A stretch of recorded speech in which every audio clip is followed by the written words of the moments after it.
నమస్తే, welcome to reporters time. నేను రాజశేఖర్. ఇక జిల్లాకు వార్తలు అందిస్తున్నామా న్యూస్. రిపోర్టర్స్ చాలా అలర్ట్గా ఉన్నారు. ఇక ఒక్కొక్క వార్త ఒక్కొక్క జిల్లాలో వేడిని పుట్టిస్తుంది. ఇక వాటిపై చర్చించేందుకు మా రిపోర్టర్స్ సిద్ధంగా ఉన్నారు. ఈరోజు రిపోర్టర్స్ టైంని స్టార్ట్ చేద్దాం. ఇక ఫస్ట్ చూసుకుంటే ఇక మనం నల్గొండ వెళ్దాం. నల్గొండలో చూసుకుంటే మునుగోడుకు సంబంధించి టికెట్ ఏదైతే ఉందో ఎమ్మెల్యే టికెట్ నాదే అంటూ కాంగ్రెస్ అభ్యర్థి అయినటువంటి చెల్లమల్ల కృష్ణారెడ్డి చెప్తున్నటువంటి పరిస్థితి ఉంది. అయితే దీనిపై పాల్వాయి శ్రవంతి కూడా స్పందించారు. ఆమెను కూడా ఘాటైనటువంటి వ్యాఖ్యలు చేసినట్టు తెలుస్తుంది. దీనిపై మరింత సమాచారం అందించడానికి మా ప్రతినిధి సిద్ధంగా ఉన్నారు. చెప్పండి. ఈరోజు ఉమ్మడి నల్గొండ జిల్లా విషయానికి వచ్చినట్లయితే మునుగోడు కాంగ్రెస్ లో వర్గ విభేదాలు మరొకసారి బయటపడ్డట్టుగా చెప్పవచ్చు. ఎందుకంటే గత 5 నెలల క్రితం ఏదైతే మునుగోడు ఉప ఎన్నికల నేపథ్యంలో చివరి వరకు ఎమ్మెల్యే అభ్యర్థిగా ఉన్నటువంటి చెల్లమల్ల కృష్ణారెడ్డి కాంగ్రెస్ అభ్యర్థి గత 3 రోజుల క్రితం కాంగ్రెస్ అధిష్టానము ఈసారి జరగనున్న ఎన్నికల్లో తనకే పార్టీ టికెట్ కేటాయిస్తుందని, పార్టీ అధిష్టానం కూడా నాకే మద్దతు ఉందని అతను వ్యాఖ్యానించడంతో ఈ దుమారం లేచింది. అయితే ఈ రోజు అదే విషయం పైన పాల్వాయి శ్రవంతి చెండూరులో ప్రెస్ మీట్ పెట్టి పార్టీ ఆదేశానుసారం కాకుండా ఇష్టం వచ్చినట్టుగా కొంతమంది నాయకులు వ్యవహరిస్తున్నారని, వారి పట్ల పార్టీ అధిష్టానం సీరియస్ గా ఉందని, నేను కాంగ్రెస్ అధిష్టానానికి ఫిర్యాదు చేయడం జరిగిందని కూడా ఆమె కొద్దిసేపటి క్రితమే మీడియా సమావేశం ఏర్పాటు చేయడంతో మరోసారి మునుగోడు కాంగ్రెస్ లో వర్గ విభేదాలు తీవ్రమయ్యాయని చెప్పవచ్చు. ముఖ్యంగా ఏదైతే మునుగోడు ఉప ఎన్నికల్లో పాల్వాయి శ్రవంతితో పాటు చెల్లమల్ల కృష్ణారెడ్డి, పున్నా కైలాస్ నేత పల్లా రవికుమార్ ఈ 4 పేర్లు కూడా కాంగ్రెస్ అధిష్టానము పరిశీలనలోకి వెళ్ళింది. చివరి నిమిషంలో పాల్వాయి గోవర్ధన్ రెడ్డి కూడినటువంటి పాల్వాయి శ్రవంతికి పార్టీ అధిష్టానము టికెట్ కేటాయించడంతో పాల్వాయి శ్రవంతి ఎన్నికల్లో పోటీ చేసింది. ఆమెకు మద్దతుగా కూడా చెల్లమల్ల కృష్ణారెడ్డి కూడా ఆమెకు మద్దతుగా సపోర్ట్ చేయడం జరిగింది. అయితే గత ఎన్నికల్లో శ్రవంతి ఓడిపోవడంతో ఆ తర్వాత చెల్లమల్ల కృష్ణారెడ్డి కూడా నియోజకవర్గంలో పర్యటిస్తూ కార్యకర్తలకు అండగా ఉంటూ అక్కడక్కడ పేద కార్యకర్తలకు సాయం చేస్తూ ఉత్సవాల్లో పాల్గొంటూ అందరికీ తలలో నాలుకలా అక్కడ రాజకీయాల్లో పాల్గొంటూ చురుగ్గా పాల్గొంటున్నాడు. రేవంత్ రెడ్డి వర్గమైనటువంటి చెల్లమల్ల కృష్ణారెడ్డి ఈసారి తనకే టికెట్ వస్తుందని 2 రోజుల క్రితం అతను వ్యాఖ్యానించడంతో ఈ రోజు పాల్వాయి శ్రవంతి ప్రెస్ మీట్ పెట్టి అలా ఎలా మాట్లాడతారని, సీనియర్ నాయకులను కాదని, తనకు టికెట్ ఎలా వస్తుందని, పార్టీ అనుసారం టికెట్ వస్తుందని ఇలా కామెంట్ చేస్తే మిగతా నాయకులు క్రమశిక్షణ చర్యలు పార్టీ అధిష్టానానికి ఫిర్యాదు చేయాల్సి వస్తుందని కొద్దిసేపటి క్రితం చెప్పడంతో ఈ రోజు మునుగోడు కాంగ్రెస్ తో ఉన్నటువంటి కార్యకర్తలందరూ కూడా గందరగోళ పరిస్థితి నెలకొంది. ఇటు పాల్వాయి శ్రవంతి అటు చెల్లమల్ల కృష్ణ ఇద్దరు కూడా కామెంట్ చేయడంతో కార్యకర్తల్లో అయితే నెలకొని ఉంది. మునుగోడులో జరిగినటువంటి ఏదైతే తీర్పు ఉందో అది అప్పుడు కూడా కాంగ్రెస్ గెలిచే అవకాశం ఉందని కూడా వచ్చిన సందర్భాల్లో కేవలం ఇలాంటి ఏదైతే అంతర్గతంగా ఉన్నటువంటి కుమ్ములాట వల్లే కాంగ్రెస్ పార్టీ రాలేదన్నటువంటి ఉంది. అదే ఒకసారి ఇప్పుడు మరొకసారి బట్టబయలు అవుతుందని అనుకోవచ్చు ఈ విషయంలో చూసుకుంటే. అయితే మొదటి నుంచి కూడా ఉమ్మడి నల్గొండ జిల్లా వ్యాప్తంగానే కాకుండా రాష్ట్ర కాంగ్రెస్ పార్టీలో కూడా ఒక అనిశ్చితత నెలకొంది. ఎవరికి వారే అన్నట్లుగా వ్యవహరిస్తూ కాంగ్రెస్ పార్టీ పిసిసి అధ్యక్షుడిని కూడా ఉమ్మడి నల్గొండ జిల్లాలో వ్యతిరేకించడం జరిగింది. రేవంత్ రెడ్డి ఏదైతే పాదయాత్ర చేపట్టిండో నల్గొండ జిల్లాలో చేపట్టకపోవటం ప్రధాన కారణం కూడా వీరి మధ్య ఐక్యత లేకపోవడమే ప్రధాన కారణంగా చెప్పవచ్చు. మొత్తానికి ఇటు రాష్ట్ర కాంగ్రెస్ తో పాటు జిల్లా కాంగ్రెస్ లో కూడా ఇప్పటికే 2 దఫాలుగా కాంగ్రెస్ పార్టీ అధికారం కోల్పోయి కార్యకర్తల మనోభావాలు దెబ్బతీసే ఉన్నది. కింది స్థాయిలో ఇప్పటికే కాంగ్రెస్ పట్ల ఇటు కార్యకర్తలు కూడా ఒక అనిశ్చితి నెలకొంది. తాజాగా ఇటు మునుగోడులో కూడా ఎవరికి అన్నట్టుగా వ్యవహరిస్తున్న ఇటు పాల్వాయి శ్రవంతి ఒకవైపు తిరుగుతుండగా ఇటు చెల్లమల్ల కృష్ణారెడ్డి, పున్నా కైలాసు వీరందరూ కూడా ఎవరికి వారే అన్నట్టు తిరుగుతూ కార్యక్రమాల్లో పాల్గొంటున్నారు. గత ఎన్నికల్లో చివరి వరకు కూడా రేవంత్ రెడ్డి ఉరిగేయడం చెల్లమల్ల కృష్ణారెడ్డికి టికెట్ వస్తుందని, ఆర్థికంగా వ్యాపారస్తున్నటువంటి చెల్లమల్ల కృష్ణారెడ్డికి టికెట్ వస్తే గెలుస్తారని కూడా ధీమా వ్యక్తం చేయడం జరిగింది. చివరి నిమిషంలో పాల్వాయి శ్రవంతి సీనియర్ కాంగ్రెస్ నాయకుడు పాల్వాయి శ్రవంతి కూతురు అయినటువంటి శ్రవంతికి టికెట్ తోటి ఆమె 20,000 పైచులుగా ఓటు సాధించి ఓడిపోవడం జరిగింది. ఈసారి అలా కాకుండా తనే రేవంత్ రెడ్డి ఆశీస్సులున్నాయని పార్టీ అధిష్టానం కూడా తనకే టికెట్ కేటాయిస్తుందని బహిరంగంగా చెల్లమల్ల కృష్ణారెడ్డి కార్యకర్తల మీటింగ్ లో చెప్పడంతో మరో దుమారం లేపినట్టుగా చెప్పవచ్చు. ఇదే వ్యాఖ్యలను ఆమె సీరియస్ గా పరిగణిస్తూ తీవ్రంగా ఖండిస్తూ ఈరోజు ప్రెస్ మీట్ పెట్టడం జరిగింది. తను ఎలా మాట్లాడతారని, సీనియర్ నాయకులను కాదని తనకు టికెట్ ఎలా వస్తుందని కాంగ్రెస్ పార్టీ అధిష్టానమే ఫైనల్ అని, కాంగ్రెస్ అధిష్టానానికి తెలియకుండా తనకే టికెట్ వస్తుందని ఎలా మాట్లాడతారని ఆమె తీవ్రంగా ఖండించడం జరిగింది. అధిష్టానాన్ని కూడా ఫిర్యాదు జరిగింది. ఈ నేపథ్యంలో మరో 6 నెలల్లో ఎలక్షన్ ఉన్న నేపథ్యంలో మునుగోడు కాంగ్రెస్ లో ఒక అనిశ్చిత అయితే నెలకొంది. ఎవరికి వస్తుంది చివరి వరకు టికెట్, ఎవరికి ఒత్తాసు పలుకుతున్నారు, ఎవరు సీనియర్ నాయకులు అండదండలు ఉన్నాయి, ఎవరితో ఈ విధంగా మాట్లాడుతున్నారనే నియోజకవర్గ వ్యాప్తంగా ఇటు జిల్లా వ్యాప్తంగా అయితే చర్చించుకోవడం జరిగింది. ఇప్పుడు మునుగోడు రాజకీయాల్లో మాత్రము మరోమారు వర్గ విభేదాలు బయటపడ్డాయి. రైట్. ఒకటి పాల్వాయి శ్రవంతి ఫిర్యాదు నేపథ్యంలో ఏమైనా క్రమశిక్షణ చర్యలు తీసుకునే పార్టీ అధిష్టానం క్రమశిక్షణ చర్యలు తీసుకునే అవకాశం ఏమైనా కనిపిస్తుందా? కాంగ్రెస్ పార్టీలో అలాంటి అవకాశాలు అయితే ఏమీ కనిపించడం లేదు. ఎందుకంటే మొన్నటిదాకా కోమటిరెడ్డి వ్యవహారం చూసుకున్నట్లయితే ఆయన నేరుగా పిసిసి అధ్యక్షుడు రేవంత్ రెడ్డిని టార్గెట్ చేసి మాట్లాడడం జరిగింది. మరో కాంగ్రెస్ సీనియర్ నాయకుడిని అసభ్య పదజాలంతో చంపుతాన్ని బెదిరించడం కూడా జరిగింది. ఈ అన్ని ఫిర్యాదులు కూడా అధిష్టానాన్ని కూడా ఫిర్యాదు చేసినప్పటికీ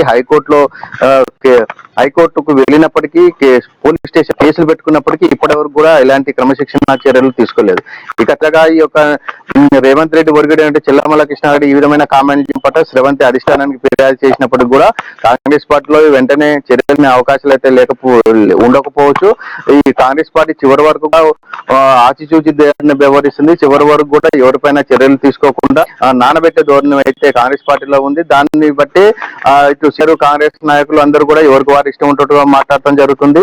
పిసిసి అధ్యక్షుడిని ఎవరి మీద అధిష్టానాన్ని కూడా ధిక్కరించి వ్యాఖ్యానాలు చేసినప్పుడు కూడా కాంగ్రెస్ పార్టీలో చర్యలు తీసుకునే అవకాశాలు అయితే తక్కువగా ఉంటాయి. కాబట్టి ఈ కేవలం కొద్ది రోజులు మాత్రమే చర్చకు దారితీసి ఆ తర్వాత మర్చిపోయే అవకాశాలు ఉంటాయి. కాబట్టి కాంగ్రెస్ అధిష్టానం మాత్రం ఇలాంటి రాష్ట్ర రాజకీయాల్లో జరుగుతున్నట్టుపైన ప్రత్యేక దృష్టి అయితే ఏం పెట్టకపోవచ్చు. ఇంకోటి అంటే కార్యకర్తలు ఉన్నటువంటి ఒక మీటింగ్లో అంత బహిరంగంగా చలమడం వెనుక రేవంత్ రెడ్డి ఉన్నారనే కోణంలో ఏమైనా ఇప్పుడు దానికి సంబంధించిన వార్తలు ఏమైనా వస్తున్నాయి అంటే ఇలా శ్రవంతి రియాక్ట్ అవ్వడం కూడా మనం దాని కారణంగా చూడొచ్చు. శిష్యుడుగానే రాజకీయాల్లోకి రావడం జరిగింది. చివరి నిమిషంలో కూడా ఆయన పేరు తెరపైకి వచ్చింది. లాస్ట్ 20 రోజుల్లో చెల్లమల్ల కృష్ణారెడ్డి కూడా రేస్ లో ఉన్నాడని, రేవంత్ రెడ్డి ఆశీస్సులు అతనికే ఉన్నాయని, ఆర్థికంగా ఉండటంతో పార్టీ అధిష్టానం కూడా టికెట్ అతనికే కేటాయిస్తుందని చివరి వరకు కూడా అతని పేరు రావడం జరిగింది. చివరి క్షణంలో జిల్లాలో ఉన్నటువంటి సీనియర్ కాంగ్రెస్ నాయకులు పాల్వాయి శ్రవంతికి మద్దతు తెలపడంతో తప్పనిసరి పరిస్థితుల్లో రేవంత్ రెడ్డి పాల్వాయి శ్రవంతికి టికెట్ ఇవ్వడం జరిగింది. ఆమె ఆ ఎన్నికల్లో చేసినప్పటికీ ఓడిపోవడం జరిగింది. ఈ దఫా ఎన్నికల్లో మాత్రం అలా అవకాశం లేకుండా ముందు నుంచే చెల్లమల్ల కృష్ణారెడ్డి నియోజకవర్గంగా తిరుగుతూ కార్యకర్తలకు అందుబాటులో ఉంటూ వారికి తోచిన విధంగా ఆర్థిక సాయం చేస్తూ ఈసారి టికెట్ కన్ఫామ్ అంటూ ప్రచారం చేసుకోవడం పట్ల ఆమె ఒకంత ఆసనం వ్యక్తం చేస్తూ పార్టీ అధిష్టానానికి ఫిర్యాదు చేసింది. మరి ఆ అధిష్టానం ఏమైనా చర్యలు తీసుకుంటా లేకపోతే చూసి చూడనట్లుగా వ్యవహరిస్తుందా, చివరి వరకు ఎన్నికల వరకు ఓపిక పడుతుంది అనేది మనం కూడా కొద్ది రోజులు వేచి చూడాల్సిందే. Right. Thanks for dates Kiran.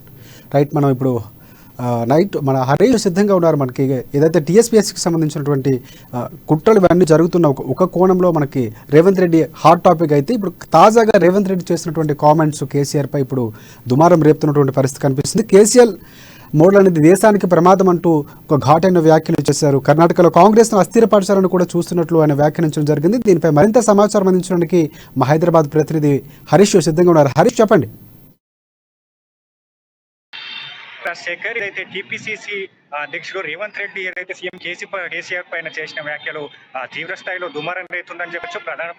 ప్రధానంగా ఏదైతే రేవంత్ రెడ్డి నిన్న కేసీఆర్ తో కూడా కొన్ని వ్యాఖ్యలు చేయడం, ఆ వ్యాఖ్యల పట్ల కూడా ఇప్పటికే టీఆర్ఎస్ నేతలు వైపు టీఆర్ఎస్ నేతలు ఆరోపణలు చేస్తున్న పరిస్థితి కనిపిస్తుంది. ప్రధానంగా ఏదైతే సీఎం కేసీఆర్ దేశానికి ఏదైతే తెలంగాణ మోడల్ గా చెప్పుకుంటున్న సీఎం కేసీఆర్ దేశానికి కరోనా వైరస్ కంటే చెప్పేసి కూడా వ్యాఖ్యలు చేయడం, అలాగే ఆ తెలంగాణకు సంబంధించిన ఏదైతే భూములను వనరుగా పెట్టుకొని దేశ రాజకీయాల్లోకి వెళ్లేందుకు, అలాగే రాష్ట్ర వ్యాప్తంగా ఉన్న ఏదైతే అసైన్ ల్యాండ్స్ కావచ్చు, ప్రభుత్వ భూములను కూడా అమ్మి ప్రభుత్వ ల్యాండ్ల ద్వారా కూడా అక్రమార్జన చేపడుతున్నారు. దీన్ని అంతా కూడా దేశ రాజకీయాలకు వెళ్లేందుకు కూడా ఉపయోగిస్తున్నారని చెప్పేసి రేవంత్ రెడ్డి వ్యాఖ్యలు చేయడం జరిగింది. ప్రధానంగా కర్ణాటక సంబంధించిన ముఖ్యమంత్రి కుమారస్వామి ఉన్నారు. కుమారస్వామికి 1000 కోట్లు కేసీఆర్ నుంచి వెళ్ళాయి. 1000 కోట్లు ప్రజాధనంతో కూడా కుమారస్వామి వచ్చే ఎన్నికల్లో దిగనున్నారు. ప్రధానంగా ఏదైతే కర్ణాటక కాంగ్రెస్ పార్టీని అస్థిరపరిచే విధంగా కేసీఆర్ వ్యూహం, అలాగే ఏదైతే ధనం ఆశ చూపి కూడా కర్ణాటకలో కాంగ్రెస్ పార్టీకి అస్థిరత తీసుకొచ్చేందుకు కేసీఆర్ ప్లాన్ చేస్తున్నారు అనిపిస్తుంది. అయితే జేడీఎస్ కి సంబంధించిన కుమారస్వామిని అడ్డు పెట్టుకొని కూడా ఎన్నికల్లో కాంగ్రెస్ పార్టీని అస్థిరపరిచి అలాగే దాని అస్తిత్వాన్ని దేశవ్యాప్తంగా కాపాడుకోవాలని, అలాగే దేశవ్యాప్తంగా కూడా బీఆర్ఎస్ పార్టీ వెళ్తున్న సందర్భంగా ఇతర రాష్ట్రాలకు చెందిన ముఖ్య నేతలతో పాటు కేసీఆర్ వాళ్ళను ఏదైతే ఇక్కడ ఉన్న భూములను వనరుగా చేసుకొని వాళ్లకు డబ్బులు పంపుతున్నారని, వేల కోట్ల ప్రజాధనాన్ని అలాగే ఇక్కడ భూమి మీద వచ్చిన ధనాన్ని కూడా ఇతర నేతలకు పంపిస్తూ వాళ్ళ అస్తిత్వాన్ని కాపాడుకునే విధంగా కూడా సీఎం కేసీఆర్ వ్యూహాలు చేస్తున్నారు. అలాగే ఏదైతే హైదరాబాద్ కు సంబంధించి వేల కోట్ల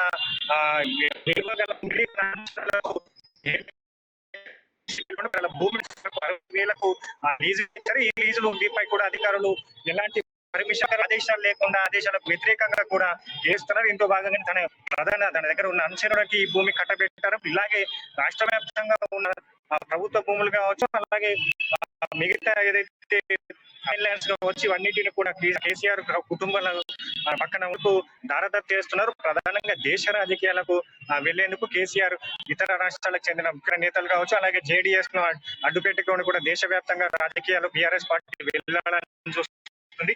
కాంగ్రెస్ పార్టీని అస్థిరతలని చూస్తుంది. ప్రధానంగా ఏదైతే కేసీఆర్ కి సంబంధించి ముందు కేసీఆర్ కుటుంబ సభ్యుల ఆస్తులు ఎంత, ఇప్పుడున్న ఆస్తులు ఎంత, దానిపైన కూడా కేసీఆర్ రేవంత్ రెడ్డి ఫైర్ అయిన పరిస్థితి కనిపించింది. ఏదైతే కేసీఆర్ కి సంబంధించి ఈ గత ప్రత్యేక రాష్ట్ర ఏర్పాటుకు ముందు ఆయన ఉన్న కుటుంబ ఆస్తులు ఎంత, దానిపైన కూడా ఇప్పటికీ అన్ని రాష్ట్రాల ముఖ్య నేతలకు, అన్ని పార్టీలకు లేఖలు పంపిస్తారని, ఏదైతే సంబంధించిన అలాగే ప్రజా దుర్వినియోగాన్ని చేస్తున్నారు. ఉన్న రాష్ట్ర వ్యాప్తంగా ఉన్న భూములని దేశ రాజకీయాలకు, ముఖ్య నేతలకు పంచిపెట్టిన అంశాలపైన కూడా మిగతా రాష్ట్రాల నేతలకు, మిగతా రాష్ట్ర పార్టీలకు రేఖ రాస్తారని చెప్పేసి ప్రధానంగా ఏదైతే తెలంగాణలో కొనసాగుతుందో ఏదో అసమర్థ పాలనలో అంతా ప్రజాధనం వృధా అవుతుంది. ఏదైతే కేసీఆర్ కుటుంబ చేతుల్లో రాష్ట్ర ప్రజాధనాన్ని కేసీఆర్ కుటుంబాల్లోనే చేతులు మారుతుంది. రాష్ట్ర ప్రజలకు ఇచ్చిన హామీలన్నీ కూడా బీఆర్ఎస్ పార్టీ విస్మరిస్తూ ఏదైతే తాను కుటుంబం అంటే కేసీఆర్ కి సంబంధించిన వాళ్ళ కుటుంబ ఆస్తుల పెంపు కోసమే పనిచేస్తున్నారు. ఈ విధంగా కూడా పరిస్థితులు కూడా ఇలానే మారబోతున్నాయి. మీ ఉన్న రాష్ట్రాల్లో కూడా ఇలానే భూమి కూడా అన్ని మాయమని చెప్పేసి రేవంత్ రెడ్డి ఫైర్ అనిపిస్తుంది. అయితే రేవంత్ రెడ్డి చేసిన వ్యాఖ్యల పైన కూడా ఇక బీఆర్ఎస్ నేతలు కూడా విరుచుకుపడుతున్న పరిస్థితి అయితే కనిపిస్తుంది. ప్రధానంగా ఏదైతే కేసీఆర్ కి సంబంధించి ఇక్కడ ఆస్తులు కావచ్చు, మిగతా రాష్ట్రాలకు సంబంధించిన ముఖ్య నేతలతో ఈయన రాజకీయాల్లో వెళ్ళాలనుకుంది. వాళ్ళకు ఇదంతా కూడా ఎన్నికల కోసం లక్షల వేల కోట్లు కేసీఆర్ ధారాదత్తం చేస్తున్న ఏదైతే ఎన్నికలు వచ్చే నాటికి కేసీఆర్ కి ధనమే గుర్తుకొస్తుంది. ధనంతో ఓట్లను కొంటాడు. ఏదైతే కానీ కేసీఆర్ కి డబ్బుల మీద వెదజల్లుతారని చెప్పేసి రేవంత్ రెడ్డి విమర్శలు చేసిన పరిస్థితి కనిపిస్తుంది. ప్రధానంగా ఏదైతే కేసీఆర్ కుటుంబ ఆస్తుల పైన కావచ్చు, రాష్ట్రంలో కొనసాగుతున్న ఏదైతే కలవకుండా కుటుంబ అరాచక ముఖ్య కూడా విచారణ జరిపింది. Right, thanks for updates Harish. ఇక చూస్తున్నాం కదా, ఏదైతే రేవంత్ రెడ్డి చేసినటువంటి ఆరోపణల నేపథ్యంలో భూములకు సంబంధించినటువంటి తనేది అక్రమాలు బయటపెడతామని చెప్పడం జరుగుతుంది. నెక్స్ట్ మనం చూసుకుంటే మన కృష్ణమూర్తి సిద్ధంగా ఉన్నారు. ఏదైతే రాజకీయాలకు సంబంధించినటువంటి విషయాలు మనం చూస్తున్నాం. ఎస్ కృష్ణమూర్తి చెప్పండి. ఇక్కడ ప్రధానంగా చూసుకుంటే ఈ అంశాలకు సంబంధించినటువంటి ఏదైతే రైట్ కృష్ణమూర్తి చెప్పండి. బీజేపీ రాష్ట్ర అధ్యక్షుడు బండి సంజయ్కి ఈరోజు వరంగల్ కోర్టులో కొంత ఊరట లభించిందని చెప్పొచ్చు. ఆయన కస్టడీకి ఇవ్వాలంటూ వరంగల్ పోలీసులు పిటిషన్ వేశారు. అంటే 10వ తరగతి హిందీ ప్రశ్నాపత్రం లీకేజ్ కేసులో ఏవన్గా బండి సంజయ్ని పోలీసులు చేర్చి అరెస్ట్ చేసిన నేపథ్యంలో ఆయన బెయిల్ వచ్చి బయటకు వచ్చారు. అయినప్పటికీ ఆయన ఫోన్ను స్వాధీనం చేయాలని పోలీసులు కోరినప్పుడు తన వద్ద ఫోన్ లేదని చెప్పడం దీంతో అంటే బండి సంజయ్ మొత్తానికి కుట్రదారుడు పేపర్ లీకేజ్లకు సంబంధించి అని చెప్పేసి వరంగల్ పోలీసులు ఎఫ్ఐఆర్ లో నమోదు చేయడము, కోర్టుకు రుజువు చేయడం జరిగింది. ఈ నేపథ్యంలో బండి సంజయ్ ని విచారించాల్సిన అవసరం ఉంది. అంటే ఎస్ఎస్సి పేపర్ లీకేజ్ ని ఎందుకు చేయాల్సి వచ్చింది, ఆ ప్రభుత్వాన్ని అస్థిరపరిచి చేయాల్సి వచ్చిందా, దేని కొరకు చేయాల్సి వచ్చింది, ఏముంది దీని వెనకాల అని విచారించాలనుకున్నారు. ఇంకొకటి అంటే ఫోను బండి సంజయ్ ఫోన్ లో సమాచారం ఉంది పేపర్ లీకేజ్ సంబంధించి, ఎవరెవరితో మాట్లాడారు, ఎప్పుడెప్పుడు మాట్లాడారు, ఎందుకు మాట్లాడారు అనే విషయాలను సేకరించాల్సిన అవసరం ఉన్న ఉద్దేశంతో పోలీసులు బండి సంజయ్ని ఫోన్ అడిగారు. ఫోన్ లేదని చెప్పడంతో వారు ఏ విషయాన్ని కోర్టుకు పెడుతూ ఆ ఫోన్ కావాలని ఫోన్ ఇవ్వట్లేదు బండి సంజయ్. కాబట్టి ఆయనను వ్యక్తిగతంగా విచారించాల్సి ఉంది, కస్టడీకి ఇవ్వాలి అని చెప్పి పోలీసులు పిటిషన్ వేశారు. అయితే దీని మీద హన్మకొండ కోర్టు ఈ రోజు విచారణ జరిపి పోలీసుల పిటిషన్ ను తోసిపుచ్చింది. వాస్తవానికి కేసులో బండి సంజయ్ కి సంబంధం లేదు, కావాలని రాజకీయ కుట్రతోటి కేసు నమోదు చేశారు. రాజకీయ పరమైన కక్ష సాధింపు చర్యల్లో భాగంగానే బండి సంజయ్ మీద పోలీసులు కేసు నమోదు చేశారు. రాష్ట్ర ప్రభుత్వం ప్రోద్బలంతోనే పోలీసులు కావాలని కేసులు పక్కదారి పట్టించేందుకు బండి సంజయ్ ని A1 గా చేర్చారు. అసలు బండి సంజయ్ కి పేపర్ లీకేజ్ ఎలాంటి సంబంధం లేదు. ఒక ప్రజాప్రతినిధిగా ఆయన ఫోన్ కు ఎవరో ప్రశ్నాపత్రం పెట్టినంత మాత్రాన ఆయన A1 పోలీసులు పెట్టడం సరైనది కాదని చెప్పేసి బండి సంజయ్ తరఫున న్యాయవాదులు కోర్టు వాదన వినిపించారు. న్యాయవాదుల వాదనతో ఏకీభవించినటువంటి కోర్టు పోలీసుల పిటిషన్ తోసిపుచ్చింది. అంతకంటే ముందు 4 రోజుల క్రితం జరిగినటువంటి హైకోర్టులో జరిగిన విచారణ నేపథ్యంలో కూడా బండి సంజయ్ ని A1 గా చేర్చడంపై హైకోర్టు కూడా కొంత కీలక వ్యాఖ్యలు చేసింది.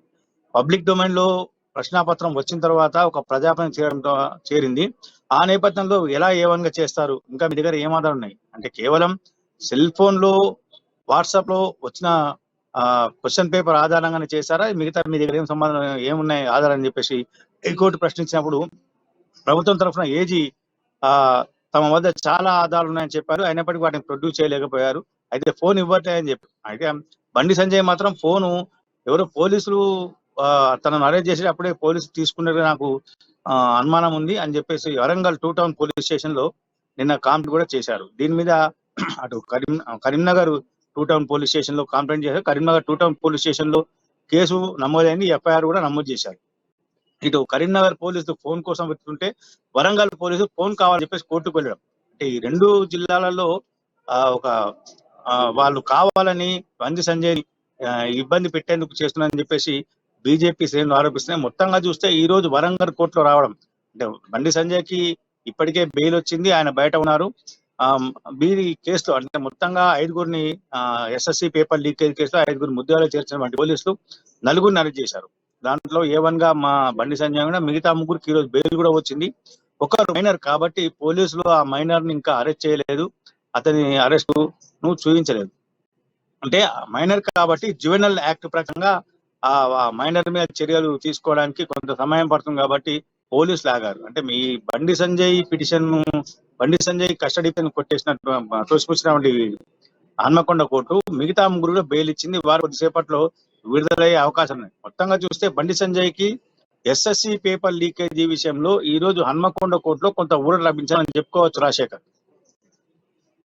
చూసుకుంటే బండి సంజయ్ ఏదైతే సందర్భంలో అర్ధరాత్రి అరెస్ట్ చేసినటువంటి హై డ్రామా చూసుకున్నా కూడా మనకి క్లియర్గా ఇప్పుడు మనం మాట్లాడుతున్నట్టుగానే హై డ్రామా అనేది మనకి రాజకీయంగా నాటకీయ పరిస్థితి ఏదైతే రాజకీయ కోణంలో మాత్రమే తీసుకెళ్తాం. నిజంగా విద్యార్థుల భవిష్యత్తు గురించి ఆలోచించుకొని లేకపోతే ప్రభుత్వం మీద వస్తున్నటువంటి వివాదాలకు సంబంధించి లేకపోతే విమర్శలకు సంబంధించి అడ్డుకట్ట వేసేందుకు పక్కదారి పట్టించేందుకు వెళ్తున్నట్లుగానే మనకు కనిపిస్తుంది. అదే అనుకోవచ్చా మనం? స్పష్టంగా అంటే గతంలో 317 జియో విషయంలో బండి సంజయ్ కరీంనగర్ లో తన నివాసంలో దీక్షకు దిగారు. 24 గంటల దీక్ష మాత్రమే.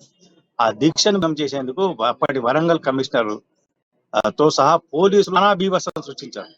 ఆయన గేట్లను గ్యాస్ కట్టర్ తో కోసి ఆయన బలవంతంగా తీసుకుపోయి పోలీస్ స్టేషన్ లో పెట్టారు. పోలీసు అప్పుడు కూడా తెల్లం దాకా ఆయన రాత్రంతా తెల్లవాళ్ళు ఆయన దింపారు ఈ పోలీస్ స్టేషన్ ఆ పోలీస్ స్టేషన్. అయితే తాజాగా ఆయన తన హక్కులకు భంగం కలిగించే విధంగా పోలీసు కమిషనర్ వ్యవహరించారని చెప్పేసి అప్పటి పోలీస్ కమిషనర్ ఉన్నట్టు సత్యనారాయణ మీద పార్లమెంట్ ప్రివిలేజ్ కమిటీకి ఫిర్యాదు చేయడము, అక్కడ పిలిపించి వాళ్ళు మాట్లాడడం. అయితే ఆయన క్షమాపణ కూడా చెప్పారు. సత్యనారాయణ జరిగింది అక్కడ ఉద్దేశపూర్వకంగా కాదు, అక్కడ అప్పుడున్నటువంటి పరిస్థితులు చేశాము, ఆ ఎంపీని మేము కించపరచాలని కాదు, ప్రజాప్రతిని కించపరచాలని కాదు, భవిష్యత్తులో ఇలాంటి పొరపాటు జరగకుండా మేము జాగ్రత్త తీసుకుంటామని చెప్పేసి సత్యనారాయణ చెప్పారు. తాజాగా వరంగల్ సిపి మీద కూడా బండి సంజయ్ కంప్లైంట్ ఇచ్చారు. అంటే వరంగల్ ఇదంతా వచ్చిన తర్వాత పేపర్ లీకేజ్ కన్నా మాల్ ప్రాక్టీస్. ఇది పేపరు 9 గంటలకు 9:30కు పరీక్ష స్టార్ట్ అయితే దాదాపు 2 గంటల తర్వాత బండి సంజయ్ ఫోన్ కు ఎవరో పంపించారు. అది అంత పెద్ద నేరం కాదు, అంటే పెద్ద నేరం అంటే అంత అప్పటికప్పుడు అరెస్ట్ చేసేటువంటి పరిస్థితులు ఏం లేవు. కానీ కావాలని పోలీసు అర్ధరాత్రి సంజయ్ ఇంటికి వెళ్ళి వాళ్ళ అత్తమ్మ వాళ్ళ దశ దినక మాకు ఆయన హాజరవ్వాల్సి ఉందని చెప్పినప్పటికీ కూడా పోలీసులు కావాలని తీసుకొచ్చి ఒక రోజు అంటింపు చెప్పడము, అంటే ఆయన మానసికంగా ఇబ్బంది పెట్టడము, కుటుంబ సభ్యులను కూడా మానసికంగా హింసించడం అనే కుట్రతో చేసినటువంటి పని చెప్పేసి బీజేపీ ఆరోపిస్తా ఉన్నది.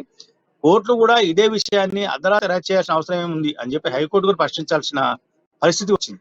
అంటే పోలీసులు ఒక వ్యక్తిని, అంటే ఒక నేతను, ఒక పార్లమెంట్ సభ్యుడు, బాధ్యత గల పార్లమెంట్ సభ్యుడు ఆయన పట్ల అనుసరించాల్సిన తీరుకు భిన్నంగా వ్యవహరించారు అనేది మాత్రం సర్వత్రా విమర్శలు వెల్లువెత్తున్నాయి. ఇది పక్కా రాజకీయ కోణంలోనే జరిగినటువంటి అరెస్ట్ గా మనం చెప్పుకోవచ్చు రాజశేఖర్.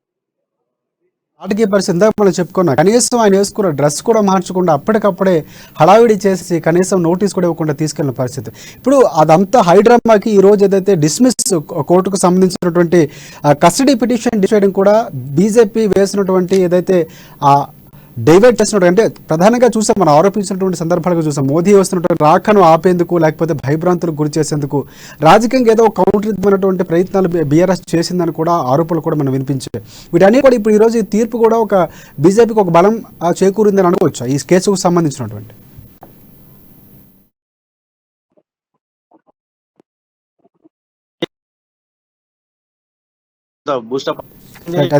అది చూస్తున్నాం. కృష్ణమూర్తి చెప్తున్నటువంటి విషయాలు, మా బ్యూరో చీఫ్ కృష్ణమూర్తి చెప్తున్న విషయాలు చూసుకుంటే ప్రధానంగా ఏదైతే ఈ 10th క్లాస్ పేపర్కు సంబంధించినటువంటి లీకేజ్ వ్యవహారం మొత్తంగా చూసుకుంటే ముందు నుంచి కూడా హైడ్రామా, అటువైపు టీఎస్పీసీ కేసు నడుస్తుంది, ఇటువైపు మోదీ రాక, రైట్. ఇలా నెక్స్ట్ మనం చూసుకుంటే ప్రదీప్ మనకి సిద్ధంగా ఉన్నారు. హలో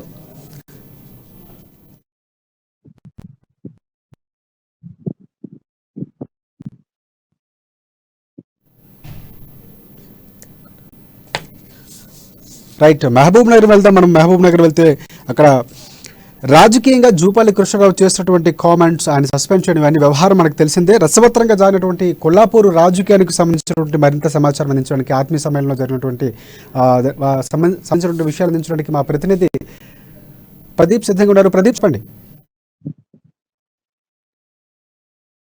అయితే కొల్లాపూర్లో రాజకీయ రాజశేఖర్, అయితే ఈ ప్రధానంగా కృష్ణారావు బిఆర్ఎస్ పార్టీ ఇబ్బంది పరిస్థితులు నెలకొన్నాయి. అయితే హర్షవర్ధన్ రెడ్డి 2000 ఎన్నికల్లో కాంగ్రెస్ పార్టీ నుంచి గెలిచి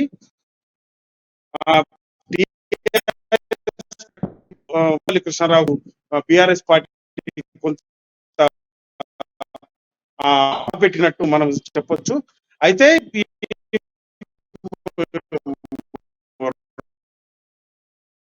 రైట్ చూస్తున్నాం. అది ఆ జూపల్లి ప్రభాకర్ ఇద్దరిని సస్పెండ్ చేసినటువంటి వీఎస్ పార్టీకి సంబంధించినటువంటి కీలక చర్చ జరుగుతుంది ఆత్మీయ సమ్మేళనం నిర్వహించిన తర్వాత. ఏదైతే మా ప్రదీప్ చెప్తున్నటువంటి విషయాలు మనం చూస్తున్నాం. కొల్లాపూర్ సంబంధించి ప్రదీప్.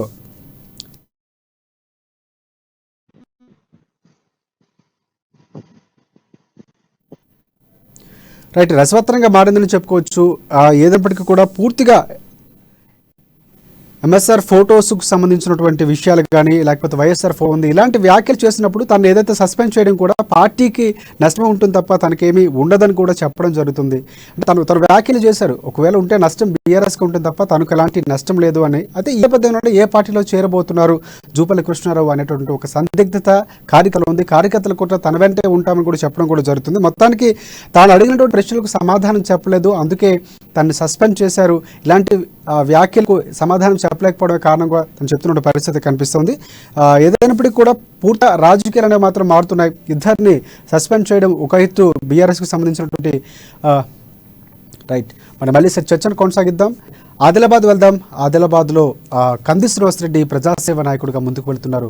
ఎన్నో సంక్షేమ పథకాలు కేఎస్ఆర్ ఫౌండేషన్ ద్వారా మంచినీటికి సంబంధించినటువంటి ట్యాంకర్లు తెప్పించి వాళ్ళకి ప్రజలకు అందించడం, ప్రజలు కూడా అదే విధంగా ఆయన సేవా నిరతిని ప్రశంసిస్తున్నటువంటి పరిస్థితి కనిపిస్తుంది. ఆయన ఇందిరానగర్ ఏదైతే కాలనీలో సందర్శించినటువంటి బీజేపీ నాయకులకు సంబంధించి పూర్తి సమాచారం, సేవా కార్యక్రమాలకు సంబంధించి మనకి సమాచారం అందించడానికి మా రీజనల్ కోఆర్డినేటర్ సత్యనారాయణ సిద్ధంగా ఉన్నారు. సత్యనారాయణ చూడండి.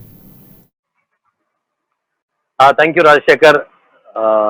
ప్రజానాయకులు, బీజేపీ రాష్ట్ర నాయకులు కంది శ్రీనివాసరెడ్డి ఒక వినూత్నంగా, అంటే ఇంతవరకు ఇక్కడ ఎవరు కూడా ఏ నాయకుడు కూడా చేపట్టని విధంగా ఒక ప్రజాసేవ కార్యక్రమాలతో పాటు సామాజిక సేవా కార్యక్రమాలతో పాటు ప్రజల సమస్యలు తెలుసుకునేందుకు నిత్యం ప్రజల్లోనే ఉంటూ ప్రజలతో మమేకమవుతూ ప్రజా సమస్యలే తన ఎజెండాగా ఆదిలాబాద్ కు వచ్చినట్టుగా ఆయన చెప్తున్నారు. అదే విధంగా ఆయన వినూత్నంగా ఆదిలాబాద్ పట్టణంలోని ప్రతి కాలనీలో కూడా బస్తీ బాట కార్యక్రమం పేరుతో ముమ్మడిగా అంటే కాలనీలోని ప్రతి గడపకు వెళ్లి ఆ ప్రజల సమస్యలు తెలుసుకుంటున్నారు. అదేవిధంగా ప్రజల నుంచి కూడా అనూహ్యమైన ఒక స్పందన కంది శ్రీనివాసరెడ్డికి వస్తుంది. ఇప్పటి వరకు దాదాపుగా 11 కాలనీల్లో కూడా ఆయన పర్యటించారు. పర్యటించిన తర్వాత ప్రతి కాలనీలో కూడా అసలు ఆయన్ని తమ ఇళ్లలోకి ఆహ్వానిస్తూ చూడండి ఇలాంటి ఇబ్బందులు పడుతున్నాం, మా అవస్థలు ఎలా ఉన్నాయో చూడండి అంటూ కంది శ్రీనివాసరెడ్డిని తమ ఇళ్లలోకి ఆహ్వానించి ఇళ్లలు చూపుతూ ఇళ్లలో తాము పడుతున్న ఇబ్బందులు, ఎందుకంటే చాలా కాలనీల్లో ఆదిలాబాద్ జిల్లాలోని ఏవైతే తాను పర్యటించినటువంటి 11 కాలనీలు ఉన్నాయో ఆ 11 కాలనీలో కూడా చాలా మటుకు ఆ సీసీ రోడ్లు ఎక్కడ కూడా కనిపించట్లేదు. అలాగే ఆ సీసీ రోడ్తో పాటు ఆ మిషన్ భగీరథ త్రాగునీరు కూడా వాళ్లకు రావట్లేదని చెప్తున్నారు. అలాగే 1, 2 కాదు, ప్రతి ఇంటికి కూడా పింఛన్ రావట్లేదని, అలాగే తర్వాత వాళ్ళకి రేషన్ కార్డులు కూడా కొన్ని జాగాలో లేవని చెప్తున్నారు. అంటే ఓవరాల్ గా ఆయన చేపట్టేటువంటి ఒక పర్యటనలో ఆ ప్రజలు ఆయనతో మమేకమవుతున్నారు. ఆ స్వేచ్ఛగా వాళ్ళ యొక్క అభిప్రాయాలు, వాళ్ళ యొక్క అవస్థలు అవన్నీ కూడా ఆయన ముందుస్తున్నారు. అయితే తనకు ఏవైతే తోచిన విధంగా అంటే తక్షణం వాళ్ళకి ఆ సమస్యలు తీర్చే విధంగా కంది శ్రీనివాసరెడ్డి కూడా వెంటనే స్పందిస్తున్నారు. ప్రధానంగా ఆయన తిరిగినటువంటి ఒక కాలనీల్లో అంటే త్రాగునీటికి ఇబ్బంది పడుతున్నటువంటి ఒక త్రాగునీటి సమస్యలు చాలా ఎక్కువగా ఉన్నటువంటి ఒక ప్రాంతాల్లో ఆయన పర్యటించారు. ఉదాహరణకి ఇందిరమ్మ కాలనీ, కేఆర్కే కాలనీ, ఈ కాలనీలో ప్రజలకి అంటే అక్కడ మిషన్ భగీరథ నీరు ఆ పైపులు పగిలిపోవడము లేదా ఆ మిషన్ భగీరథ నీరు ఇంటింటికి చేరకపోవడం కారణాల వల్ల అక్కడి ప్రజలకు తాగునీటి ఇబ్బందులు ఎదుర్కొంటారు. ఈ ఇబ్బందులు గమనించినటువంటి ఒక కంది శ్రీనివాసరెడ్డి తక్షణమే స్పందించి తన కేఎస్ఆర్ ఫౌండేషన్ ఆధ్వర్యంలో వెంటనే మంచినీటి ట్యాంకర్లను తెప్పి ఆ మంచినీటి ట్యాంకర్లను ఆ ప్రజల సమక్షంలో ఓపెన్ చేసి వాళ్ళందరికీ తాగునీటిని తీర్చి ప్రజల దాహార్తిని తీర్చినటువంటి ఒక గొప్ప ప్రజా మనిషి కంది శ్రీనివాసరెడ్డి అని చెప్పేసి అక్కడి కాలనీ వాసులు అతన్ని కొనియాడుతున్నారు. అలాగే ఈ రోజు ఇవాళ కూడా ఇక్కడ ఉన్నటువంటి ఒక కేఆర్కే కాలనీలో కంది శ్రీనివాసరెడ్డి ఏదైతే ఏర్పాటు చేసినటువంటి ఒక మంచినీటి ట్యాంకర్స్ ఉన్నాయో వాటిని ప్రారంభించేందుకు ఆదిలాబాద్ పార్లమెంటు సభ్యులు సోయం బాపురావు గారు కూడా రావడం గొప్పతనం. ఎందుకంటే ఆయన సమక్షంలోనే ఎంపీ సోయం బాపురావు స్వయంగా రిబ్బన్ కట్ చేసి ఆ త్రాగునీటి కంది శ్రీనివాసరెడ్డి ఫౌండేషన్ ద్వారా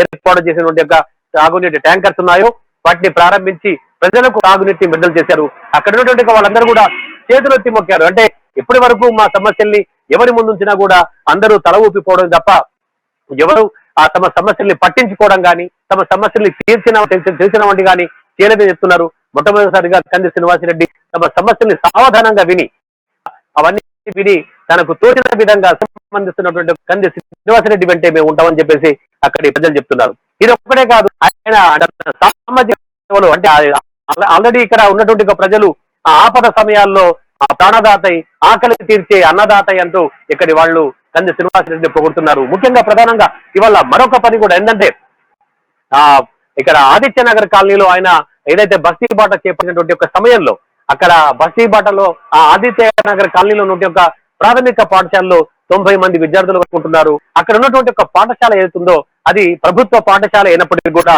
దానికి పక్కా భవనం లేదు. పక్కా భవనం లేక అద్దె భవనంలో ఆ యొక్క పాఠశాల కొనసాగుతుంది.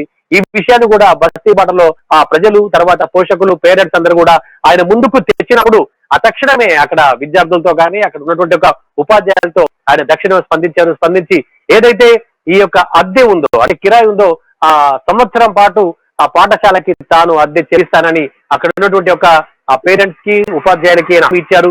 హామీ ఇచ్చిన తర్వాత ఏదైతే మొదటి నెల వచ్చిందో హామీ నిలబెట్టుకునేందుకు ఈ రోజు అంటే ప్రత్యేకంగా ఆ పాఠశాలకి వెళ్ళి ఆ పాఠశాల విద్యార్థుల్ని కలిసి వాళ్లకు భరోసానిచ్చి విద్యార్థుల చదువు మధ్యలో ఆగిపోకూడదు, చదువు కొనసాగాలి. ఎందుకంటే తరగతి గదులే రేపటి భావి భారత విద్యార్థులకు తరగని నిధులు అనేటువంటి ఒక సందేశాన్ని ప్రజల్లోకి తీసుకెళ్లే విధంగా ఆయన అక్కడ విద్యార్థులకి భరోసా ఇచ్చారు.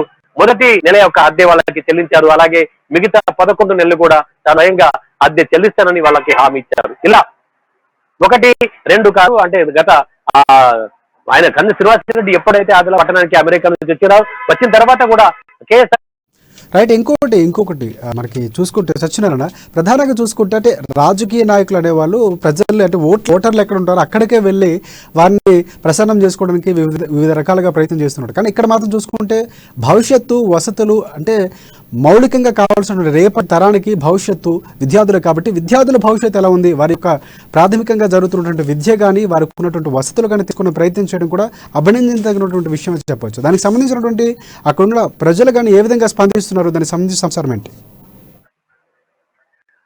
ఇక్కడ ప్రజలైతే మటుకు కంది శ్రీనివాసరెడ్డిని అంటే ఇక్కడ ఎవరు చేయని విధంగా సామాజిక సేవా కార్యక్రమాల్లో భాగంగా ఇంతవరకు ఏ నాయకుడు తలపెట్టని విధంగా అన్నదానం చేస్తున్నారు. అంటే ఒకటో రోజు 2 రోజులు కాదు, దాదాపుగా 1 సంవత్సరం పాటు నుంచి ఆయన అన్నదాన కార్యక్రమం నిర్వహిస్తున్నాడు. దానికి ప్రజలందరూ కూడా ఇప్పటి వరకు ఎవరు కూడా మాకు ఇలా కడుపు నిండా భోజనం పెట్టలేదని తమ ఆకలి తీరుతున్నారని చెప్పేసి అంటున్నారు. అదే ప్రజల్లో కూడా కంది శ్రీనివాసరెడ్డికి మంచి ఫాలోయింగ్ ఉంది, మంచి క్రేజ్ ఉంది. ఎందుకంటే ఈయనకి ఒక మచ్చలేని నాయకుడు కంది శ్రీనివాసరెడ్డి.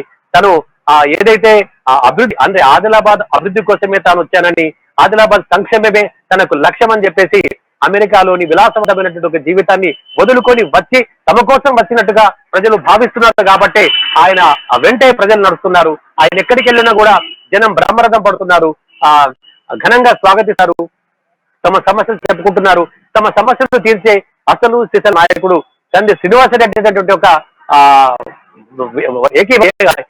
ఏమన్నారు. అలాగే ఆయన తమకు భరోసా కలుగుతుందని చెప్పి కూడా వాళ్ళు చెప్తున్నారు. ఇటు స్కూల్లే కాదు అంటే స్కూళ్ళు తర్వాత పాఠశాలల విద్య కాకుండా ప్రజలకు ఎదురయ్యేటటువంటి ఒక ప్రతి సమస్యను ఆయన క్షుణ్ణంగా పరిశీలిస్తున్నారు, క్షుణ్ణంగా అధ్యయనం చేస్తున్నారు. అంతేకాకుండా ఏదైతే ఒక నిపుణుల కమిటీని కూడా ఆయన పెట్టుకొని అంటే అటు మేధావులతో ఒక కమిటీని కూడా ఏర్పాటు చేసుకొని అంటే ప్రజలకి ఎలాంటి సేవలు అందిస్తే బాగుంటుంది అనేటటువంటి ఒక ప్రజా మేనిఫెస్టో కూడా ఆయన తయారు చేసి ఒక ప్రణాళికలో భాగంగా ఆయన చెప్పారు.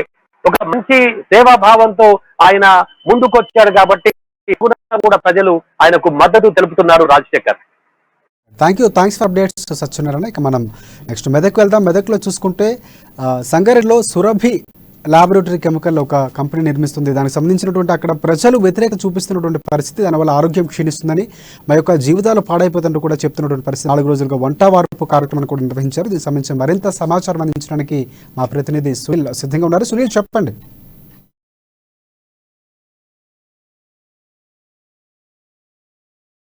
మండలం వడ్డేపల్లి సహా దాదాపు 5 గ్రామాల ప్రజలు రోడ్డుపైకి వచ్చారు, ఆందోళన చేస్తున్నారు. మరోవైపు ముఖ్యంగా మహిళలు, విద్యార్థులు కూడా స్థానికులు చేస్తున్నటువంటి ఆందోళనకు మద్దతు పలికిన పరిస్థితి ఉంది.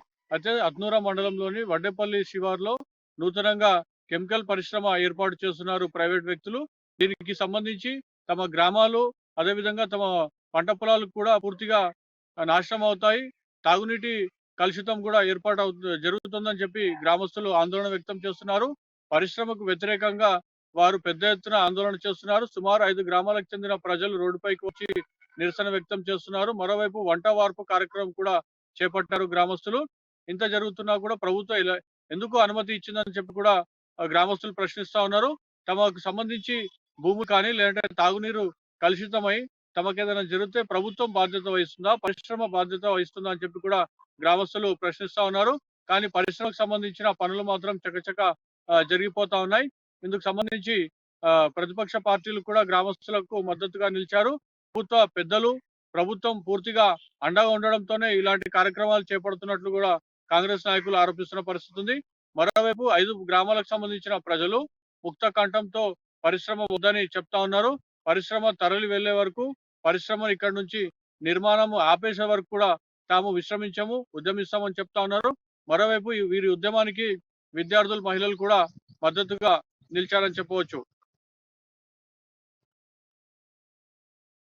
అతీతంగా పాల్గొన్నట్లు తెలుస్తుంది. దాంట్లో బీఆర్ఎస్ నాయకులు ఎవరైనా ఉన్నారు? ఎందుకంటే ఇలాంటివన్నీ కూడా ప్రభుత్వంలో సంబంధించిన కండిషన్లలో జరుగుతూ ఉంటాయి. పర్మిషన్స్ ఇవ్వడం కానీ, దీనికి ఎలిమెంట్స్ ఇవ్వడం కానీ, ఇవన్నీ కూడా. అయితే ప్రభుత్వ నిబంధనల ప్రకారం అయితే గ్రామానికి దగ్గరగా ఉన్నటువంటి ప్రాంతాల్లో పరిశ్రమలు నిర్మించకూడదు. మరోవైపు ప్రజలకు అదేవిధంగా పర్యావరణానికి ముప్పు కలిగించేటువంటి కెమికల్ పరిశ్రమలకు చాలా గ్రామాలకి చాలా దూరంగా ఉన్నటువంటి ఏర్పాటు చేయాల్సినటువంటి నిబంధనలు ఉంటాయి. కానీ ఇక్కడ మనం చూసుకున్నట్లయితే గ్రామానికి శివార్లోనే పరిశ్రమ నిర్మాణం జరుగుతుంది. పరిశ్రమ నిర్మాణానికి సంబంధించి పొల్యూషన్ కంట్రోల్ బోర్డు సహా చాలా శాఖల నుండి అనుమతి తీసుకోవాల్సిన పరిస్థితి ఉంటుంది. కానీ కెమికల్ పరిశ్రమకు మరిన్ని కఠిన నిబంధనలు అమలు చేస్తుంది ప్రభుత్వం. కానీ ఇక్కడ మాత్రం గ్రామానికి ఆనుకొని ఉన్నటువంటి ప్రాంతంలో పరిశ్రమ నిర్మాణం జరుగుతుందంటే ప్రభుత్వం అనుమతి ఇచ్చింది కాబట్టి నిర్మాణం జరుగుతుందని చెప్పి ప్రతిపక్ష నాయకులు ఆరోపిస్తున్నారు. మరోవైపు గ్రామస్తులకు కూడా ఇదే ఆరోపణను బలం చేకూర్చేలా వాళ్ళు చెప్తా ఉన్నారు. ప్రభుత్వం అనుమతి ఇవ్వకపోతే ఏ విధంగా వీళ్ళు నిర్మాణం చేపడతారు? ఖచ్చితంగా ప్రభుత్వం అనుమతి ఇచ్చింది. మరోవైపు దీని వెనుక అధికార పార్టీ నాయకులు ఉన్నారు కాబట్టి పరిశ్రమ సంబంధించి 5 గ్రామాలకు సంబంధించి ఆందోళన చేస్తున్నా పరిశ్రమకు ఇంతవరకు కూడా పనులు నిలిపివేయలేదు. పోలీసులు కూడా తమనే అడ్డుకునే ప్రయత్నం చేస్తున్నారు తప్ప ఆ పరిశ్రమకు సంబంధించి వాటి వల్ల తమకున్న పొంచి ఉన్న ముప్పుకు సంబంధించి ఎవరు కూడా మాట్లాడడం లేదని చెప్పి గ్రామస్తులు ఆరోపిస్తున్నారు. అన్నిటికి సంబంధించి ప్రభుత్వ పెద్దలు అధికార పార్టీ నాయకులు ఉండి ఉంటారని చెప్పి గ్రామస్తులు ఖచ్చితంగా చెప్తా ఉన్నారు. అప్డేట్స్ ఇక మనం నెక్స్ట్ మహబూబ్ నగర్ వెళ్దాం. మహబూబ్ నగర్ వెళ్తే జూపల్లి కృష్ణారావు వివాదం కూడా మనం చూసుకోవచ్చు. ఇదే తను సస్పెండ్ చేసిన తర్వాత కొల్లాపూర్లో జూపల్లి ఆర్ట్ సమ్మేళనంలో ఇక చిన్నంబాయిలో ఎమ్మెల్యే హర్షవర్ధన్ సమావేశం నిర్వహించారు. ఈ సస్పెన్షన్ సంబంధించినటువంటి సంతోషంగా ఉందంటూ కూడా ఆయన వ్యాఖ్యానించారు. చాలా సంతోషంగా ఉంది, తనకు నష్టం లేదు కానీ ఖచ్చితంగా బీఆర్ఎస్ పార్టీకి నష్టం ఉంటుందని కూడా చెప్పినటువంటి పరిస్థితి. దీనికి సంబంధించి మరింత సమాచారం అందించడానికి మా ప్రతినిధి అక్కడ సిద్ధంగా ఉన్నారు. ప్రదీప్ చెప్పండి. Thank you Rajasekhar. అయితే కొల్లాపూర్ లో రాజకీయం రసవత్తరంగా మారిందని చెప్పవచ్చు. అయితే గతంలో బీఆర్ఎస్ పార్టీలో ఇన్నాళ్ళు బీఆర్ఎస్ పార్టీలో కొనసాగిన జూపల్లి నిన్న ఖమ్మంలో పొంగులేటి నిర్వహించిన ఆత్మీయ సమ్మేళనానికి తన అనుయాయులతో వెళ్లడంతో బీఆర్ఎస్ పార్టీ ఇద్దరు నేతలపై వేటు వేసింది. అయితే ఈ వేట నేపథ్యంలోనే మీడియా సమావేశం నిర్వహించిన జూపల్లి పంజాబ్ నుంచి బయటపడ్డట్టు ఆయన చేశారు. ఈ నేపథ్యంలో కొల్లాపూర్ లో గతంలో 5 సార్లు ఏకదాటిగా ఎమ్మెల్యేగా గెలిచిన అనుభవం ఉంది జూపల్లి కృష్ణారావుకు. చాలా సీనియర్ నాయకులు. అయితే 2 సార్లు 3 సార్లు మంత్రి వర్గంలో కూడా పనిచేశారు. పలు శాఖలకు మంత్రిగా కూడా ఉన్నారు. అయితే ఈ నేపథ్యంలోనే 2014లో ఉప ఎన్నికల్లో బీఆర్ఎస్ పార్టీ తీర్థం పుచ్చుకున్నాక బీఆర్ఎస్ పార్టీ నుంచి ఉప ఎన్నికల్లో గెలిచి 2018లో బీరం హర్షవర్ధన్ రెడ్డి చేతిలో ఓడిపోయారు. ఈ నేపథ్యంలోనే బీరం హర్షవర్ధన్ రెడ్డి కాంగ్రెస్ పార్టీ నుంచి బీఆర్ఎస్ తీర్థం పుచ్చుకున్నాక కొంత బీఆర్ఎస్ పార్టీ అధిష్టానం జూపల్లిని చూసి చూడలుగా వ్యవహరించింది. ఈ నేపథ్యంలోనే గత 4 సంవత్సరాలుగా అంటే పార్టీ కార్యక్రమాలకు ఎటువంటి కార్యక్రమాలకు జూపల్లిని ఆహ్వానించకపోవడం కూడా కొంత అసహాయానికి గురైనట్లు మనకు తెలుస్తా ఉంది. అయితే ఈ నేపథ్యంలోనే జూపల్లి గతంలో అంటే బీఆర్ఎస్ పార్టీపై నేరుగా విమర్శలు గుప్పిస్తూ వస్తున్నాడు. అంటే పార్టీ చేపట్టే కార్యక్రమాల్లో కొంత అవినీతి జరగడం అయితే జూపల్లి బయట పెట్టడం, అట్లాగే ఎమ్మెల్యే అంటే కొల్లాపూర్ ఎమ్మెల్యే బీరం హర్షవర్ధన్ రెడ్డి వ్యవహారాన్ని కూడా బాహటంగానే విమర్శించడం చేస్తూ వస్తున్నారు. ఈ నేపథ్యంలోనే నిన్న జరిగిన పరిణామాలకు ఒక్కసారిగా బీఆర్ఎస్ పార్టీ ఇద్దరు వేయడంతో ఈ రోజు కొల్లాపూర్ నియోజకవర్గంలో అటు బీరం హర్షవర్ధన్ రెడ్డి ఇటు జూపల్లి ఆత్మీయ సమ్మేళనాన్ని నిర్వహించారు. అయితే ఈ నేపథ్యంలోనే పోటాపోటీగా మనకు తెలుస్తా ఉంది. అయితే బీఆర్ఎస్ పార్టీ నుంచి వెళ్ళిపోయాక అయితే గతంలో కూడా ఇన్ని రోజులు ఈ 4 సంవత్సరాలు కూడా తన అనుచరులతో ఎప్పటికప్పుడు సమావేశాలు తర్వాత ఆలోచనలు చేస్తూ వస్తున్న జూపల్లి ఈ సస్పెన్స్ వేటు వేసిన నేపథ్యంలోనే తన అనుయాయులతో భారీ సంఖ్యలో స్థానిక SM గార్డెన్ లో ఆత్మీయ సమ్మేళనం నిర్వహించారు. ఈ ఆత్మీయ సమావేశంలో భాగంగా జూపల్లి అనుయులు భారీగా తరలి రావడంతో కొంత బీఆర్ఎస్ పార్టీలో కలవరం మొదలైందని చెప్పవచ్చు. అయితే అటు హర్షవర్ధన్ రెడ్డి చిన్నంబాయిలో ఏదైతే హర్షవర్ధన్ రెడ్డి కూడా ఆత్మీయ సమావేశాలు నిర్వహించగా అక్కడ కొంత కార్యకర్తలు కూడా కొంత పల్సరైనటువంటి సందర్భం నెలకొంది. దీంతో బీఆర్ఎస్ పార్టీకి అయితే రాబోయే రోజుల్లో నష్టమైతే జరగవచ్చు అని మాత్రం కూడా రాజకీయ విశ్లేషకులు చెప్తున్నట్టు. వర్గంలో జరుగుతున్నటువంటి తప్పులు ప్రశ్నిస్తే ఈ విధంగా చేస్తారని కూడా వ్యాఖ్యానించడం జరిగింది. అలాగే ప్రధానంగా చూసుకుంటే మంత్రి నిరంజన్ పై ఘాటైనటువంటి వ్యాఖ్యలు చేస్తారు జూపల్లి. దానికి సంబంధించినటువంటి సమాచారం ఏంటి?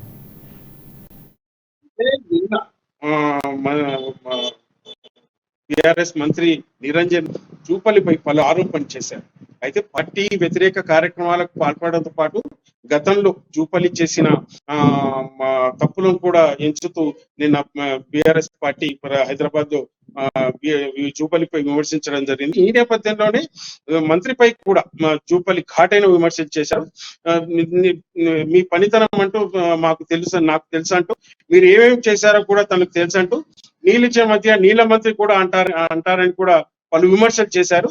ఈ నేపథ్యంలోనే బిఆర్ఎస్ పార్టీలో కొంత చర్చ అయితే నడుస్తా ఉంది. అయితే జూపల్లి వ్యవహారం మొత్తం మీద ఉమ్మడి జిల్లాతో పాటు రాష్ట్ర సంచలనం రేపిందని చెప్పవచ్చు. అయితే బిఆర్ఎస్ పార్టీ తీసుకున్న నిర్ణయంపై కార్యకర్తలు కూడా ఏదైతే బిఆర్ఎస్ పార్టీలో ఉన్న ప్రస్తుతం ఉన్న కార్యకర్తల్లో కూడా కొంత నిర్లిప్తత మొదలైంది. అయితే 5 సార్లు అంటే ఒక సాధారణ బ్యాంకు స్థాయి ఉద్యోగి నుంచి ఒక మంత్రిగా ఎదగడం అల్లాటప్ప విషయం కాదు.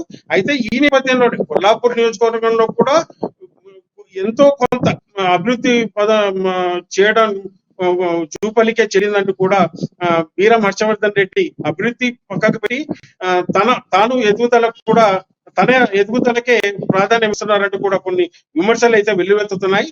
ఈ నేపథ్యంలోనే రాబోయే రోజుల్లో బీఆర్ఎస్ పార్టీకి జూపల్లిపై వేటు వేయడం, అయితే జూపల్లికి మరో అనుభవం కూడా ఉంది. స్వతంత్ర అభ్యర్థిగా ఏదైతే 2004 సంవత్సరంలో స్వతంత్ర అభ్యర్థి కూడా అప్పుడున్న కాంగ్రెస్ పార్టీ అధిష్టానం టికెట్ ఇవ్వకపోవడంతో స్వతంత్ర అభ్యర్థిగా కూడా గెలిచిన రికార్డు. అయితే ఈ రికార్డు నేపథ్యంలోనే రాబోయే ఎలక్షన్లు మళ్ళీ పునరావృతం కావచ్చు అని కూడా రాజకీయ విశ్లేషకులు చెప్తున్నారు. Right, thanks for updates Pradeep. చూస్తున్నాం అటువంటి పరిస్థితి, జూపల్లి ఒంటరిగా పోటీ చేస్తారు, ఏ పార్టీలో చేరుతున్న పరిస్థితి కనిపిస్తుంది. నెక్స్ట్ మనం ఖమ్మం వెళ్దాం. ఖమ్మంలో చూసుకుంటే మా ప్రతినిధి అక్కడ సిద్ధంగా ఉన్నారు. ఉమ్మడి ఖమ్మం జిల్లాలో పొంగులేటి హవా అంటూ అక్కడ ఉన్నటువంటి పరిస్థితి కనిపిస్తుంది. మా నాయకుడు వెంట మేము ఉంటామంటూ వరుస రాజీనామాలు కూడా చేస్తున్నటువంటి పరిస్థితి ఖమ్మం జిల్లాలో బీఆర్ఎస్కు ఊహించని షాక్ తగిలిందని చెప్పొచ్చు. పొంగులేటి శ్రీనివాసరెడ్డి గతంలో చూసుకుంటే పొంగులేటి శ్రీనివాసరెడ్డి ఆత్మీయ సమ్మేళనం కూడా చాలా వ్యాఖ్యలు చేసినటువంటి పరిస్థితి. దీనికి సంబంధించి మరింత సమాచారం ఇచ్చినట్టు మా ప్రతినిధి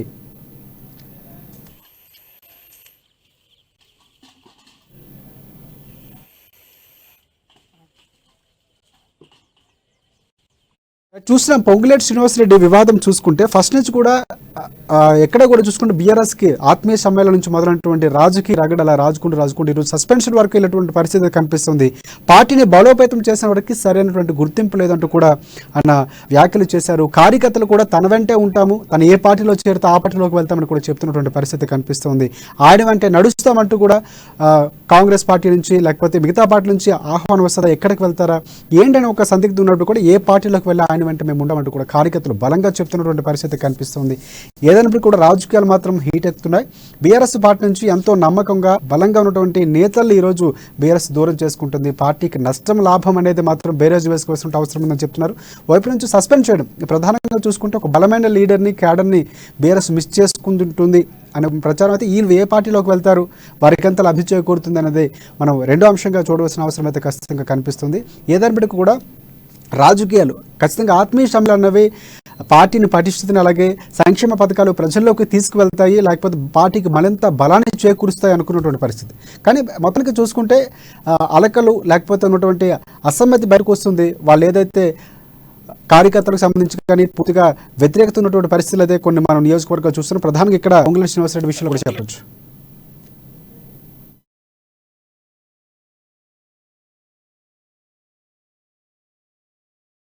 నిజామాబాద్ వెళ్దాం. నిజామాబాద్కి సంబంధించినటువంటి పూర్తి విషయాలు మాకు అందించడానికి మా ప్రతినిధి సిద్ధంగా ఉన్నారు. శ్రీనివాస్, చెప్పండి, నిజామాబాద్కు సంబంధించినటువంటి విషయాలు ఏంటి, అక్కడ అప్డేట్స్ ఏంటి? అయితే రాజశేఖర్, ఇదైతే బీఆర్ఎస్ పార్టీలో అయితే ఒక రాజకీయ రగడగా అయితే మనం చూస్తూనే ఉన్నాం. నిన్న జరిగినటువంటి ఒక ఇష్యూ ఏదైతే ఫ్లెక్సీల ఇష్యూ ఉందో, ఈ ఇష్యూ అంతా కూడా జిల్లా వ్యాప్తంగా చర్చించుకునే విధంగా అయితే తయారైందని చెప్పొచ్చు. అయితే అక్కడ ఉన్నటువంటి బోధన్ ఎమ్మెల్యే షకీల్ అనుచరులు కానీ, ఇక్కడ ఉన్నటువంటి మున్సిపల్ చైర్పర్సన్ ఆ పద్మ సంబంధించినటువంటి ఆ శరత్ రెడ్డి అనుచరులు ఇద్దరు కూడా ఆ సొంత పార్టీకి సంబంధించిన వాళ్ళే. అయితే ఈ దీంట్లో అయితే ఫ్లెక్సీల రగడ అనేది కొనసాగుతున్న కనిపిస్తా ఉంది. అయితే సంబంధించినటువంటి మున్సిపల్ చైర్పర్సన్ పద్మ వాళ్ళ హస్బెండ్ అనేటువంటి శరత్ రెడ్డి ఎవరైతే ఉన్నారో ఆయన స్వచ్ఛందంగా అయితే కొన్ని వాళ్ళ తల్లి గారి పేరు పైన అయితే కొన్ని పనులు అంటే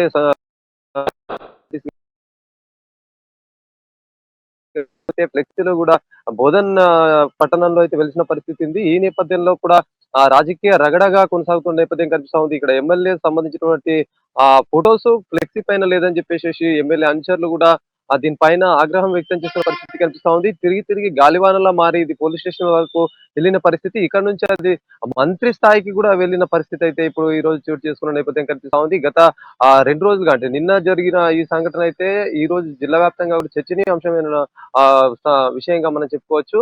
అయితే ఒకవైపు ఎమ్మెల్యే అనుచరులు కూడా ప్రెస్ మీట్ పెట్టి కూడా చెప్పిన సందర్భం ఉంది. ఏదైతే మున్సిపల్ చైర్పర్సన్ ఎవరైతే ఉన్నారో వీళ్ళకి సంబంధించినటువంటి ఏ కార్యక్రమం చేసినా కూడా ప్రోటోకాల్ సరిగా పాటించడం లేదని చెప్పేసి కూడా వారైతే ఆగ్రహం వ్యక్తం చేస్తున్న పరిస్థితి కనిపిస్తోంది. కార్యక్రమం ఏదైనా కూడా అందరినీ కలుపుకోవాల్సింది పోయి మినిమం ప్రోటోకాల్ ని కూడా పాటించట్లేదని చెప్పేసి కూడా ఎమ్మెల్యే స్థాయికి సంబంధించినటువంటి అనుచరులు అయితే సంబంధించినటువంటి ఆగ్రహం వ్యక్తం చేస్తున్న పరిస్థితి. అయితే దీంట్లో భాగంగా ఇదైతే వీళ్ళ చెప్పే వర్షన్ ని చూసుకున్నట్టయితే తన తల్లికైనటువంటి సొంత ఏదైతే ట్రస్ట్ ఏర్పాటు చేసుకొని చేస్తున్న కార్యక్రమంలో అధికారికంగా ఉన్నటువంటి ఆ ఫ్లెక్సీలని మేము ఏర్పాటు చేసుకోవాల్సిన అవసరం లేదు, మా సొంత సంబంధించినటువంటి కార్యక్రమం ఇది, ఎవరిని దీంట్లో ఇన్వాల్వ్ చేయాలి ఎవరు చేయొద్దు అనేది స్వతహాగా మాకైతే హక్కు ఉంటుందని చెప్పేసి కూడా ఈ విషయంలో అయితే చిలికి ఆ పోలీస్ స్టేషన్ వరకు వెళ్ళిన నేపథ్యం కనిపిస్తుంది. అయితే గత 3 రోజుల కింద ఏర్పాటు చేసినటువంటి ఫ్లెక్సీలు చింపిన కారణంగానే ఈ గందరగోళం అంతా నెలకొందని చెప్పి కూడా ఇక్కడ శరత్ రెడ్డి వర్గం చెప్తున్న పరిస్థితి కనిపిస్తోంది. నిన్న అక్కడ బోధన్ ఏసీపీ ఆధ్వర్యంలో అయితే రగడగా మారింది. ఇరు పార్టీలకు సంబంధించిన వారిపైన కేసులు కూడా నమోదయ్యాయి. ఈ నేపథ్యంలో కూడా రాజకీయ వాతావరణం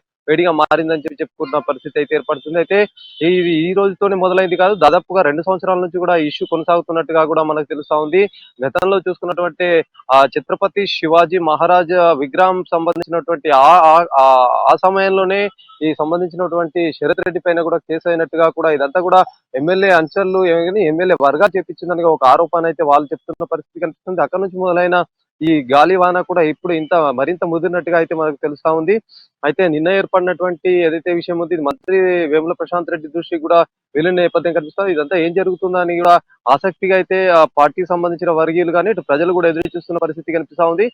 కేవలం ఇది ఒక విషయం కాకుండా గత మార్చి 7వ తారీఖున ఇక్కడ సంబంధించిన ఎమ్మెల్యే బర్త్డే కావచ్చు, తర్వాత అనంతరం ఎమ్మెల్సీ కవిత కూడా బర్త్డే ఉండడంతో కూడా ఆ రోజు కూడా ఏర్పాటు చేసిన ఫ్లెక్సీలు అయితే సంబంధించినటువంటి మున్సిపల్ చైర్పర్సన్ సంబంధించినటువంటి ఫోటోలు అధికారిక సంబంధించినటువంటి ఫోటో లేదని చెప్పేసి కూడా వీళ్ళు ఎమ్మెల్యే మున్సిపల్ సంబంధించినటువంటి శరత్ రెడ్డి వర్గీయులు చెప్తున్న పరిస్థితి.